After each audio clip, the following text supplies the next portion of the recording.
ক্লাসে না যাওয়ার ঘোষণা জগন্নাথ শিক্ষার্থীদের, শিক্ষকরা ডাকলেন শাটডাউন, অবরোধে চরম জনভোগান্তি কাকরাইল সহ আশপাশে। সাম্যের মৃত্যুতে ঢাকা বিশ্ববিদ্যালয়ে শোক বিক্ষোভ, এখনো কেন ক্যাম্পাসে খুন প্রশ্ন রিজভির, ঘাড়ে চেপেছে সিনবাদের ভূত বলেছেন মির্জা আব্বাস। আদালতের রায় অনুযায়ী ইশরাক হোসেনকে মেয়রের দায়িত্ব বুঝিয়ে দেওয়ার দাবি দক্ষিণ ঢাকাবাসী, কঠোর আন্দোলনের আলটিমেটাম। উপদেষ্টা আসিফ ও নূরজাহানের সাবেক স্টাফ মোয়াজ্জেম, তুহিন ও মাহমুদকে দুদকে তলব, জিজ্ঞাসাবাদ করা হবে এনসিপির সাবেক নেতা তানভীরকেও। দেখছিলেন ক্রাউন সিমেন্ট সংবাদ শিরোনাম। এবারে বিস্তারিত। পুলিশি হামলার বিচার ও আবাসন ভাতা, দ্বিতীয় ক্যাম্পাসের কাজ দ্রুত সম্পন্ন সহ 3 দফা দাবিতে দ্বিতীয় দিনের মতো রাজধানীর কাকরাইল মোড়ে সড়ক অবরোধ কর্মসূচি পালন করছেন জগন্নাথ বিশ্ববিদ্যালয়ের শিক্ষার্থীরা। দাবি আদায় না হলে ক্লাসে ফিরবেন না বলে জানান আন্দোলনকারীরা। এদিকে দাবি আদায় না হওয়া পর্যন্ত বিশ্ববিদ্যালয় শাটডাউনের ঘোষণা দিয়েছেন জগন্নাথের শিক্ষক সমিতি। উজ্জ্বল দাসের ক্যামেরায় বিস্তারিত জানাচ্ছেন জিয়া খান। রাজধানীর কাকরাইল মোড়ে টানা দ্বিতীয় দিনের মতো সড়ক অবরোধ করে অবস্থান জগন্নাথ বিশ্ববিদ্যালয়ের শিক্ষার্থীদের। এবার আর আশ্বাস নয়, দাবি আদায় করে রাজপথ ছাড়ার অঙ্গীকার তাদের। করতে পারে, হয়তো আবারও আমরা আহত হব, আমাদের ভাই বোনরা আহত হবে, কিন্তু এটা দিয়ে তো মানে স্টুডেন্টদের দমায় রাখা যায় না কখনো। ঠিক আছে, তো এটা চলতেই থাকবে, আমরা দাবি আদায় করেই ছাড়বো। খাওয়া নেই, ঘুম নেই, এই অবস্থায় শুয়ে আছি। আমাদের ছোট ছোট ভাই বোন আছে, আমরা সিনিয়র, আমরা তাদেরকে যতটুকু পারছি হেল্প করছি, কিন্তু এটা এইভাবে সম্ভব হচ্ছে না। ইন্টারিমকে এটার একটা সমাধানে আসতে হবে। 3 দফা দাবির সঙ্গে তাদের উপর পুলিশের হামলার বিচার চান। আমাদের ক্ষমতার উপর আপনারা বসে কিভাবে সাহস পান? আপনি আমাদের উপর বুলেট ছুড়ার, আমাদের ভাই, আমাদের শিক্ষক, আমাদের ফ্রেন্ড, সবার উপর কিভাবে আপনারা সাহস পান? ইয়া করে এটার সুষ্ঠু তদন্ত করতে হবে। আমরা নিজেরাও এটা বুঝতে পারি না কেন আমাদের ন্যায্য অধিকার আদায়ের এইখানে আমাদের উপর হামলা করা হলো। এর আগেও এনসিপির আওয়ামী লীগের নিষেধের জন্য ওরা দাবি করছে, ওদের কি করছে, সিটি কর্পোরেশন থেকে ঠান্ডা পানি দিছে, আর আমাদের যে টিয়ার শেল কি বলে গরম পানি এগুলো দিছে। সরকারের দৃষ্টিভঙ্গি নিয়ে ক্ষোভ প্রকাশ করলেন আন্দোলনকারীরা। আমাদের বিশ্ববিদ্যালয়ের ভাইদের রক্তের উপর থেকে দাঁড়িয়ে তারা কিন্তু এই সিটে জায়গা দখল করেছে। এখন আমাদের বিশ্ববিদ্যালয়ের শত শত শিক্ষার্থী যাদের রক্তের উপর দাঁড়িয়ে তারা গদিতে বসে আছে, তাদেরকে তারা এখন অবমাননা শুরু করেছে, তাদেরকে এখন দাম দিচ্ছে না।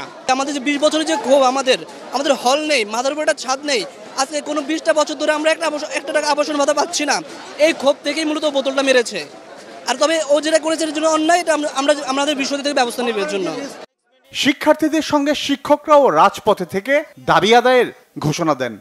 আমরা গতকালকে 12টা থেকে এখানে অবস্থান করছি। অত্যন্ত দুর্ভাগ্যজনক বিষয় হলো সরকারের পক্ষ থেকে এই পর্যন্ত আমাদের সাথে কোনো ধরনের সিদ্ধান্তমূলক কথা বলা হয়নি। বৈষম্যহীন এই সরকারের সময়, বৈষম্যহীন এই বাংলাদেশে একটি পাবলিক বিশ্ববিদ্যালয়ের শিক্ষক শিক্ষার্থী পুলিশ দ্বারা নির্যাতিত হতে পারে না, তার বিচার করতে হবে। আমরা এই দাবি।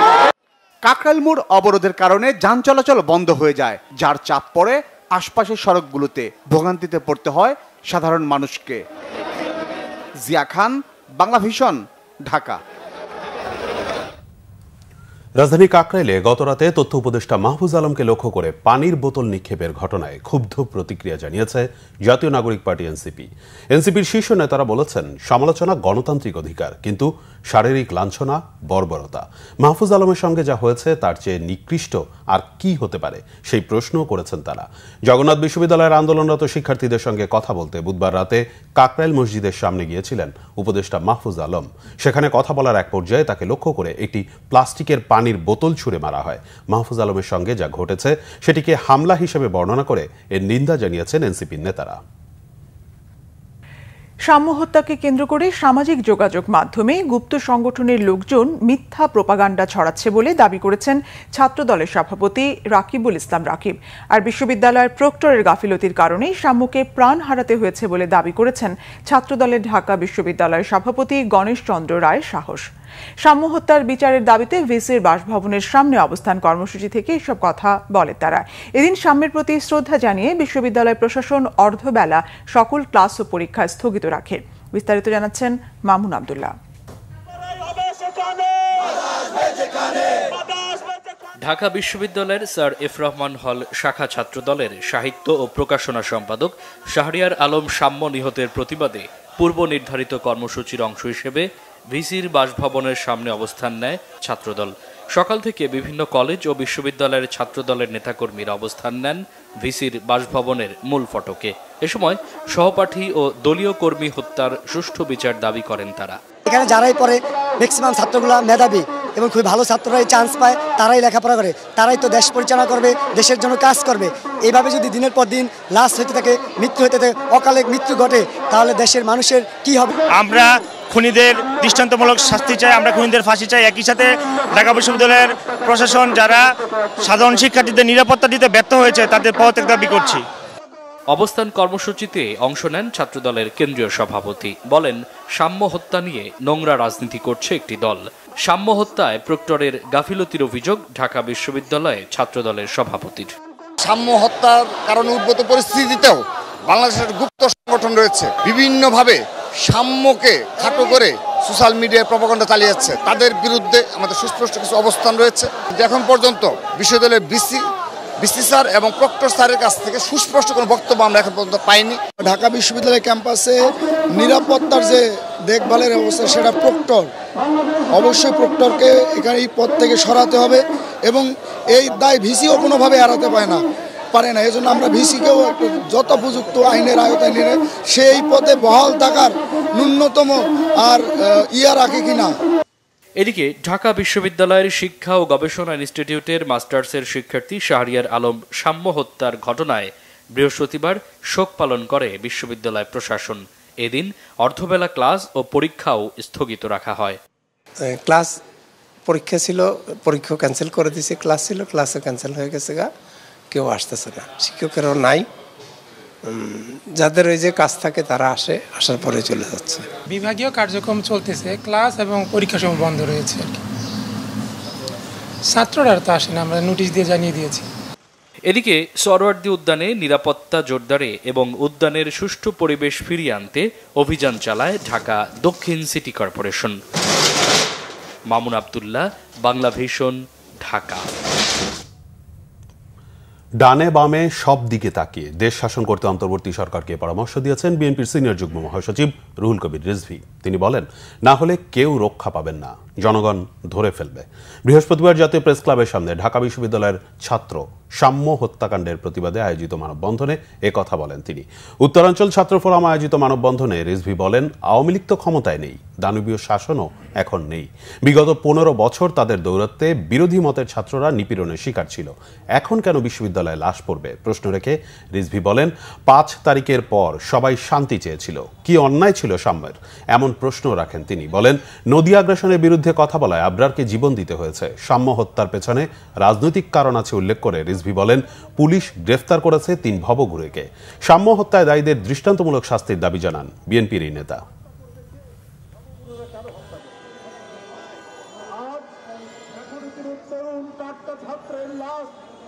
অন্তর্বর্তীকালীন সরকার আপনাদেরকে আমরাও সমর্থন করেছি, এখনো করে যাচ্ছি, কিন্তু এনসিপি যখন আপনাদের এই যমুনার দিকে যায় তখন তাদের সাদরে বরণ করেন। আর জগন্নাথ বিশ্ববিদ্যালয়ের ছেলেরা তাদের আবাসনের জন্য গেল, তাদেরকে আপনারা উপহার দিলেন লাঠিচার্জ, তাদেরকে উপহার দিলেন টিয়ার গ্যাস। আপনাদের আচরণের মধ্যে এই দ্বিচারিতা কেন? সুতরাং ডানে বামে সব দিকে তাকিয়ে যথাযথভাবে দেশ শাসন করুন, না হলে কেউ রক্ষা পাবেন না। কোনো বিশেষ রাজনৈতিক দল বা কোনো আদর্শকে প্রতিষ্ঠিত করতে গেলে আপনারা কিন্তু জনগণ ধরে ফেলবে। বিএনপির স্থায়ী কমিটির সদস্য মির্জা আব্বাস বলেছেন, কুকুরের মুখ থেকে বাঘের মুখে পড়েছে জাতি। সিন্দাবাদের ভূত ঘাড়ে চেপে বসেছে, নামতে চায় না। ঘাট থেকে ঝাঁকি দিয়ে এদের নামিয়ে নির্বাচন আদায় করে নিতে হবে বলে মন্তব্য তার। বিকেলে জেলা শিল্পকলা একাডেমিতে কুমিল্লা বিভাগে বিএনপির সদস্য ফর্ম বিতরণ ও সদস্য নবায়ন কর্মসূচির উদ্বোধনী সভায় মির্জা আব্বাস আরও বলেন, এই সরকারের বিরুদ্ধে কোনো মিডিয়ায় কোনো কথা নেই। এদেশের স্বাধীনতা সার্বভৌমত্ব নিরাপদ নয় এই সরকারের হাতে। এই সরকারের সাঙ্গপাঙ্গরাই লুটপাট ব্যাংক ডাকাতি করছে। 90,000 কোটি টাকা গত 8 মাসে পাচার হয়ে গেছে। মির্জা আব্বাস অভিযোগ করেন, উপদেষ্টাদের অনেকের বাপ চাচারা ব্যবসা শুরু করেছে, ঘুষ খাওয়া শুরু করেছে। বলেন, নীতি নির্ধারণের বিষয়ে কোনো সিদ্ধান্ত নেওয়ার অধিকার নেই অন্তর্বর্তী সরকারের। কুকুরের মুখ থেকে বাঘের মুখে পড়েছি। সিন্দাবাদের বুড়ো আমাদের ঘাড়ে চেপে বসেছে, ঘাড় থেকে আর নামতে চান না, ওনাকে ঘাড় থেকে ঝাঁকে দিয়ে নামাতে হবে। আমাদের নির্বাচন হাসিল করতে হবে, আদায় করে নিতে হবে। জনগণের ভোটের অধিকার আমাদের ন্যায্য অধিকার, এটা আমাদের পাওনা, হিসাবের পাওনা। আমরা বুঝে নিতে চাই, আমরা ভিক্ষা চাই না। অন্তর্বর্তীকালীন সরকার, নির্বাচন দেওয়া সরকার, দেশের কোন নীতি নির্ধারণী বিষয়ে সিদ্ধান্ত নেওয়ার অধিকার তাদের নাই। আদালতের রায় ও নির্বাচন কমিশনের প্রজ্ঞাপন জারির পরও ইশরাক হোসেনকে মেয়রের দায়িত্ব বুঝিয়ে না দেয় ক্ষোভে ফুঁসছেন ঢাকা দক্ষিণের বাসিন্দারা। দ্রুত শপথের ব্যবস্থা করতে স্থানীয় সরকার মন্ত্রণালয়ের প্রতি আবারও আহ্বান জানিয়েছেন ঢাকাবাসী। নয়তো শনিবার নগর ভবন থেকে বিক্ষোভ মিছিল কর্মসূচি ঘোষণা করেছেন ঢাকা দক্ষিণ সিটি কর্পোরেশনের বাসিন্দারা। মিরাজ হোসেন গাজীর রিপোর্ট, ক্যামেরায় ইনামুল হাবিব রুবেল।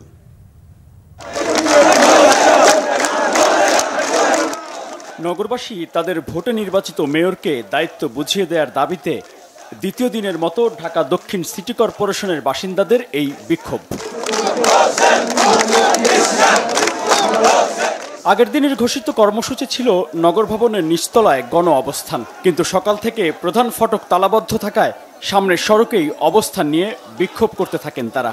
ইশরাক হোসেনকে যারা দায়িত্ব বুঝিয়ে দিচ্ছেন না, তারা পলাতক ফ্যাসিস্টের দোসর বলে অভিযোগ করেন ঢাকাবাসী ভোটাররা।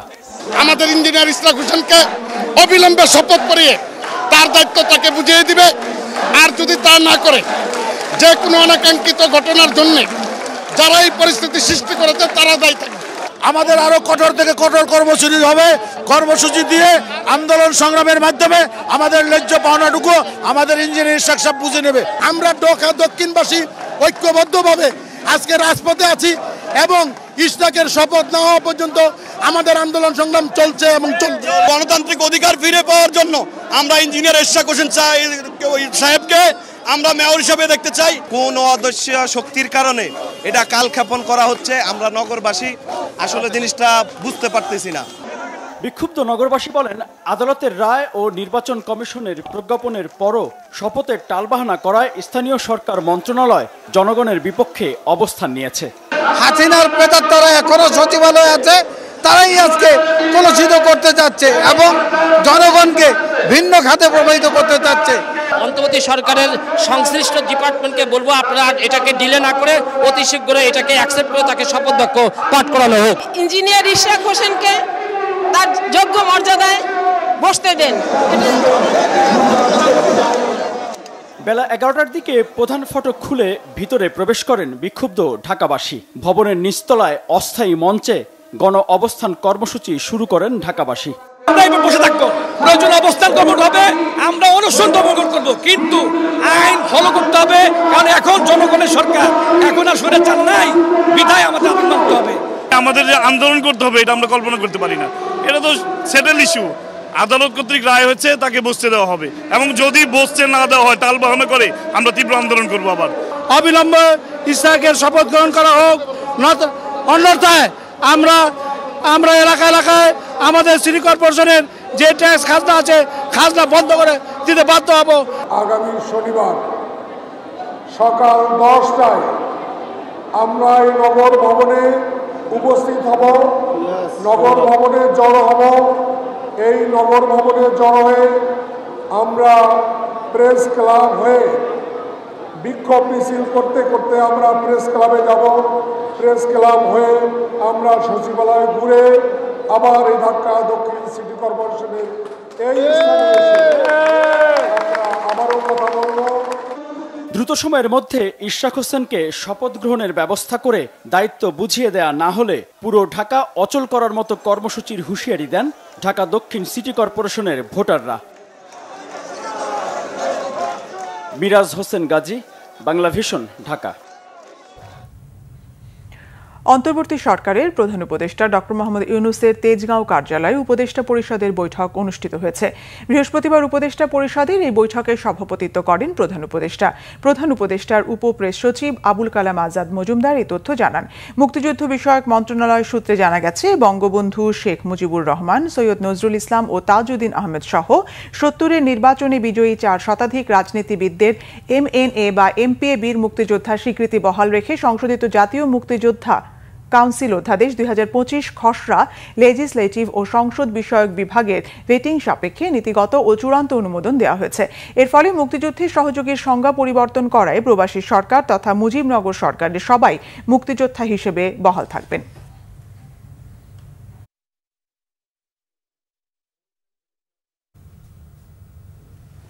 স্থানীয় সরকার ও ক্রীড়া উপদেষ্টা আসিফ মাহমুদ সজীব ভুঁইয়ার সাবেক সহকারী একান্ত সচিব মোয়াজ্জেম হোসেন, স্বাস্থ্য উপদেষ্টা নূরজাহান বেগমের সাবেক 2 ব্যক্তিগত কর্মকর্তা তুহিন ফারাবী ও ডাক্তার মাহমুদুল হাসান এবং জাতীয় নাগরিক পার্টির সাবেক যুগ্ম সদস্য সচিব ABM গাজী সালাউদ্দিন আহমেদকে জিজ্ঞাসাবাদের জন্য তলব করেছে দুর্নীতি দমন কমিশন দুদক।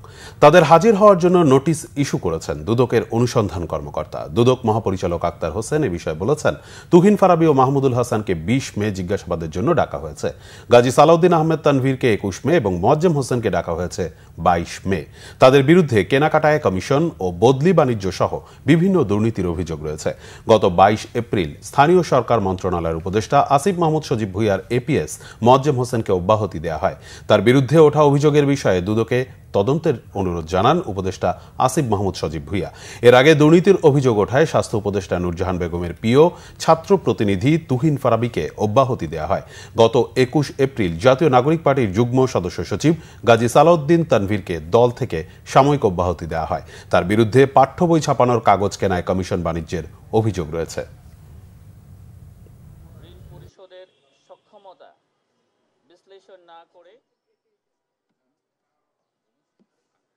ক্ষমতার অপব্যবহার, তদবির বাণিজ্য, চাঁদাবাজি, টেন্ডার বাণিজ্য সহ নানাবিধ দুর্নীতি এবং অনিয়মের আশ্রয়ে নামে বেনামে অবৈধ সম্পদ অর্জনের অভিযোগে ইতিমধ্যে অনুসন্ধান কার্যক্রম শুরু হয়েছে। তাদেরকে ভিন্ন ভিন্ন তারিখে ডাকা হয়েছে। ঋণের কিস্তি প্রদান, LC সহ মঞ্জুরিপত্রের শর্ত ভঙ্গ করে মানি লন্ডারিং অপরাধ সহ প্রতিষ্ঠানের অনুকূলে প্রদানকৃত মোট ঋণের 404 কোটি টাকা আত্মসাৎ তথা রাষ্ট্রীয় ক্ষতি সাধন করার অপরাধ অনুসন্ধানকালে প্রমাণিত হয় ন্যাশনাল ব্যাংক লিমিটেডের কর্মকর্তা, কর্মচারীবৃন্দ এবং পরিচালনা পর্ষদের একটি মামলা রুজু হয়েছে।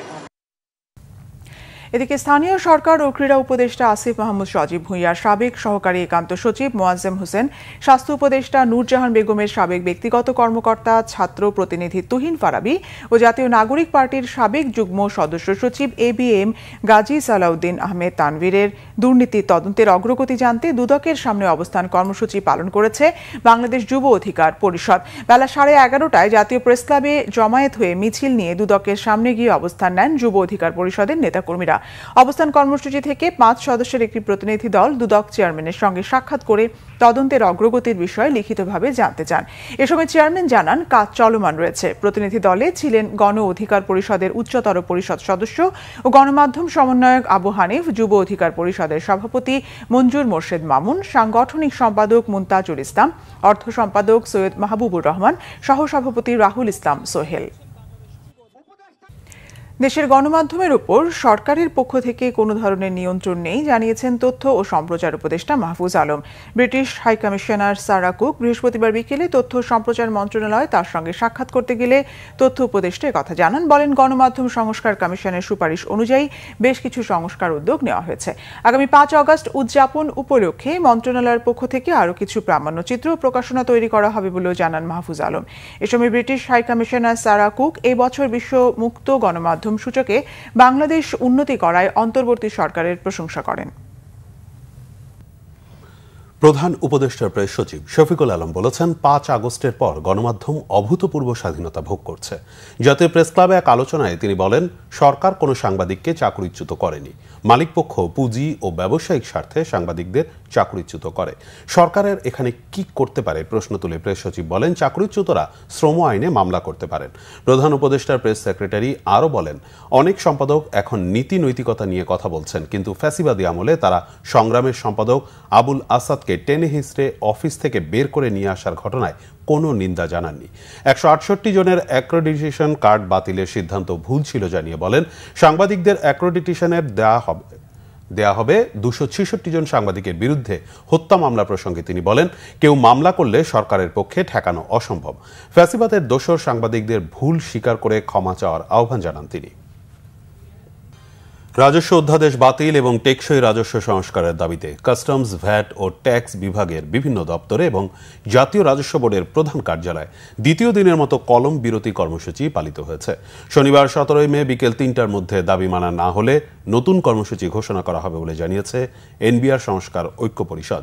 বৃহস্পতিবার বিকেলে এক সংবাদ সম্মেলনে এসব জানানো হয়। এনবিআর সংস্কার ঐক্য পরিষদের নেতারা বলছেন, এনবিআর সংস্কারের পক্ষে তারাও, তবে বেশ কিছু বিষয়ে দ্বিমত রয়েছে তাদের। অধ্যাদেশের মাধ্যমে যে সংস্কারের প্রস্তাব করা হয়েছে তা দেশের রাজস্ব ব্যবস্থায় বিপর্যয় সৃষ্টি করবে বলে দাবি তাদের।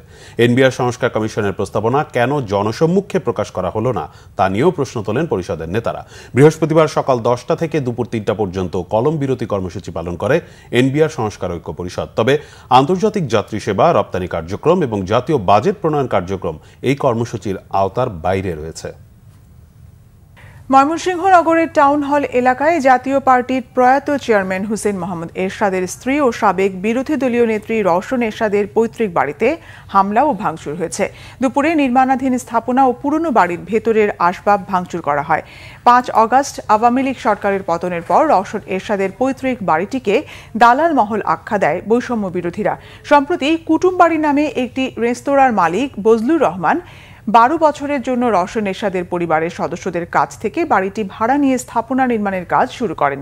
23 এপ্রিল বাড়ির সামনে মানববন্ধন করেন বৈষম্য বিরোধী ছাত্র আন্দোলনের নেতাকর্মীরা। তারা বাড়িতে বাণিজ্যিক ভবন না করে জুলাই স্মৃতি জাদুঘর নির্মাণের দাবি জানান।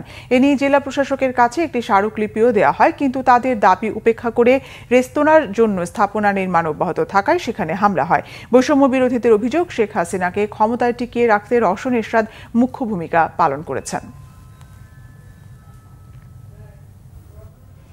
জাতীয় ঐকমত্য কমিশনের সহসভাপতি অধ্যাপক ডক্টর আলী রিয়াজ বলেছেন, বাংলাদেশের মানুষ চায় না বারবার ফ্যাসিবাদের উত্থান ঘটুক। তারা এমন একটি গণতান্ত্রিক রাষ্ট্রের আকাঙ্ক্ষা করে যেখানে সবার সমান ও নাগরিক অধিকার নিশ্চিত হবে। তাই তারা জুলাই অভ্যুত্থানে প্রাণের বিনিময়ে ফ্যাসিবাদের পতন ঘটিয়েছে। বাংলাদেশের সমাজতান্ত্রিক দলের সঙ্গে জাতীয় ঐকমত্য কমিশনের সঙ্গে বৈঠকের সূচনা বক্তব্যে এসব কথা বলেন ডক্টর আলী রিয়াজ। বলেন, প্রতিটি রাজনৈতিক দল অবশ্যই জনগণের কাছে যাবে, তবে কিছু বিষয়ে সবাই ছাড় দেবে বলে আশা করেন তিনি। সবার ঐক্যবদ্ধ প্রচেষ্টায় দেশকে গণতন্ত্রের পথে নিয়ে যাওয়ার আশা প্রকাশ করেন বাসদের কেন্দ্রীয় সাধারণ সম্পাদক বজলুর রশিদ ফিরোজ। তিনি বলেন, মতামত গ্রহণ ও প্রদানের এই পরিবেশ গত ফ্যাসিবাদের আমলে তারা পাননি। 21 অগাস্ট গ্রেনেড হামলা মামলায় 49 আসামির সবাইকে খালাসের বিরুদ্ধে রাষ্ট্রপক্ষের করা লিভ টু আপিলের পরবর্তী শুনানি 26 মে। আজ সকাল 10টায় প্রধান বিচারপতি সৈয়দ রেফাত আহমেদের নেতৃত্বাধীন 6 সদস্যের আপিল বিভাগের বেঞ্চে এই শুনানি শুরু হয়। প্রথম দিনের শুনানি শেষে 26 মে পর্যন্ত শুনানি মুলতবি করেন সর্বোচ্চ আদালত। এর আগে বিচারপতি AKM আসাদুজ্জামানের নেতৃত্বে হাইকোর্টের একটি দ্বৈত বেঞ্চ গত বছরের 1 ডিসেম্বর তারেক রহমান সহ সব বিবাদীকে খালাস দিয়ে রায় দেয়। 2018 সালে 10 অক্টোবর এই মামলায় সাবেক স্বরাষ্ট্র প্রতিমন্ত্রী লুৎফুজ্জামান বাবর ও বিএনপি নেতা আব্দুস সালাম পিন্টু সহ 19 জনকে মৃত্যুদণ্ড দেয় বিচারিক আদালত। যাবজ্জীবন কারাদণ্ড দেওয়া হয় বিএনপির ভারপ্রাপ্ত চেয়ারম্যান তারেক রহমান সহ 19 জনকে, আর 11 জনকে বিভিন্ন মেয়াদে সাজা দেওয়া হয়।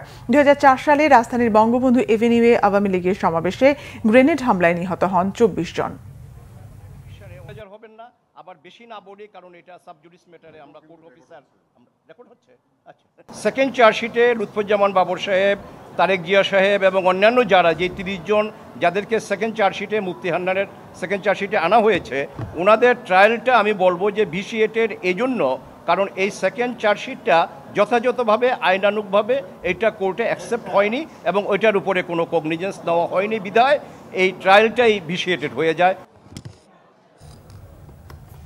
বিডিআর বিদ্রোহের ঘটনায় বিস্ফোরক দ্রব্য নিয়ন্ত্রণ আইনে করা মামলায় কাশিমপুর কেন্দ্রীয় কারাগার থেকে জামিনে মুক্তি পেলেন ২৭ জন। কারা কর্তৃপক্ষ জানিয়েছে বৃহস্পতিবার সকাল ১০টায় তারা মুক্তি পান। এ সময় কারা ফটকে তাদের আত্মীয় স্বজনরা উপস্থিত ছিলেন।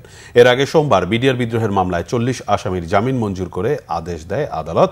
আসামি পক্ষের আবেদনের পরিপ্রেক্ষিতে গেল সোমবার কেরানীগঞ্জে অবস্থিত ঢাকা কেন্দ্রীয় কারাগারে স্থাপিত বিশেষ আদালতের বিচারক ইব্রাহিম মিয়া বিডিআর বিদ্রোহের ঘটনায় বিস্ফোরক দ্রব্য নিয়ন্ত্রণ আইনে করা মামলায় ৪০ জনের জামিন আবেদন মঞ্জুর করেন। আরো কিছু খবর নিয়ে এখন একটি ডেস্ক রিপোর্ট। বিএনপির ভাইস চেয়ারম্যান প্রয়াত আব্দুল্লাহ আল নোমানের স্মরণ সভা হয়েছে চট্টগ্রামে। বাকুলিয়া শহীদ NMMJ ডিগ্রি কলেজ প্রাঙ্গণে সভায় উপস্থিত ছিলেন চট্টগ্রাম সিটি কর্পোরেশনের মেয়র ডাক্তার শাহাদাত হোসেন, মহানগর বিএনপির সভাপতি এরশাদুল্লাহ, সদস্য সচিব নাজিমুর রহমান ও ইস্ট ডেল্টা ইউনিভার্সিটির ফেলো প্রফেসর মোহাম্মদ সিকান্দার খান সহ অন্যরা। এতে প্রয়াত এ নেতার স্মৃতিচারণের পাশাপাশি তার রাজনৈতিক জীবনের বিভিন্ন দিক তুলে ধরেন বক্তারা। যুবদলের কেন্দ্রীয় সভাপতি মোনায়েম মুন্না বলেছেন, শিগগিরই দেশে ফিরে সকলকে ঐক্যবদ্ধ করবেন বিএনপির ভারপ্রাপ্ত চেয়ারম্যান তারেক রহমান, গড়বেন নতুন বাংলাদেশ। শুক্র ও শনিবার খুলনায় যুবদল, স্বেচ্ছাসেবক দল ও ছাত্রদলের উদ্যোগে 2 দিনের তারুণ্যের সেমিনার ও সমাবেশের প্রস্তুতি সম্পর্কে প্রেস ক্লাবে এক ব্রিফিংয়ে তিনি আশা করেন খুলনা সার্কিট হাউসে সমাবেশে কয়েক লাখ মানুষ অংশ নেবে। বিড়ি শিল্পের ওপর থেকে ট্যাক্স কমানো, শ্রমিকদের মজুরি নির্ধারণ, জেলা প্রশাসকের নেতৃত্বে জেলা পর্যায়ে নকল বিড়ি প্রতিরোধ কমিটি গঠন ও স্বাস্থ্য সুরক্ষা আইন প্রণয়ন সহ 5 দফা দাবিতে রংপুরে মানববন্ধন করেছে বিড়ি শ্রমিক ফেডারেশন। সকালে স্থানীয় কাচারি বাজার এলাকায় ঘণ্টাব্যাপী কর্মসূচিতে নেতৃত্ব দেন ফেডারেশনের সভাপতি আমিনুদ্দিন BSc। বক্তব্য দেন ফেডারেশন সম্পাদক আবুল হাসনাত লাবলু সহ কুষ্টিয়া, কুমিল্লা ও ঢাকার নেতারা। সরকার এই শিল্পের প্রতি গুরুত্ব না দিলে বড় আন্দোলনের হুঁশিয়ারি দেন বক্তারা। ঈদ উপলক্ষে খুলনায় অনুষ্ঠিত হয়েছে ওয়ালটনের ডিজিটাল ক্যাম্পেইন সিজন 22-এর আবারও মিলিয়নিয়ার ক্যাম্পেইনের ব্র্যান্ডিং কার্যক্রম। একই সঙ্গে দেশব্যাপী আনন্দ র্যালি করেছে ওয়ালটন। দেশের 7 শতাধিক ওয়ালটন প্লাজায় মেডিকেল ক্যাম্পে দেয়া হয়েছে ফ্রি চিকিৎসা সেবা। সকালে খুলনা নগরীর একটি হোটেল থেকে আনন্দ শোভাযাত্রা বের করা হয়। ভার্চুয়ালি এতে যুক্ত হয়ে আনন্দ র্যালি এবং ফ্রি মেডিকেল ক্যাম্পের উদ্বোধন করেন ওয়ালটন হাইটেক ইন্ডাস্ট্রিজ PLCর ব্যবস্থাপনা পরিচালক SM মাহবুবুল আলম। যুক্ত ছিলেন ওয়ালটন প্লাজার MD মোহাম্মদ রাইহান। দেশের বাজারে এসেছে গ্রি এসির সর্বাধুনিক প্রযুক্তির নতুন 4টি সিরিজ কসমো, সিমো, জেনো এবং ক্লেভিয়া।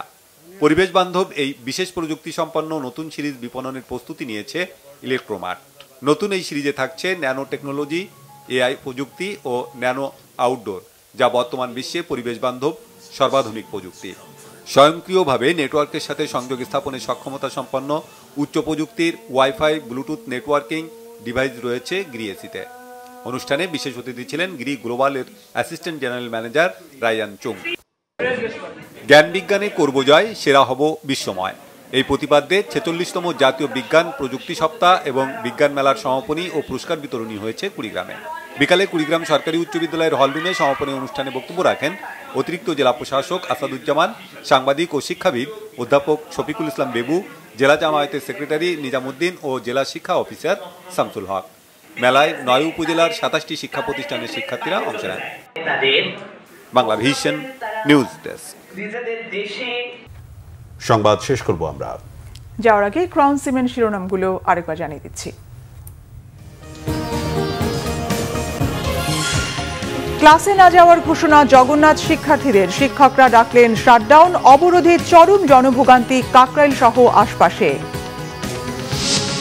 শাম্মীর মৃত্যুতে ঢাকা বিশ্ববিদ্যালয়ে শোক বিক্ষোভ, এখনো কেন ক্যাম্পাসে খুন প্রশ্ন রিজভির, ঘাড়ে চেপেছে সিন্দাবাদের ভূত বলেছেন মির্জা আব্বাস। আদালতের রায় অনুযায়ী ইশরাক হোসেনকে মেয়রের দায়িত্ব বুঝিয়ে দেওয়ার দাবি দক্ষিণ ঢাকাবাসীর, কঠোর আন্দোলনের আলটিমেটাম।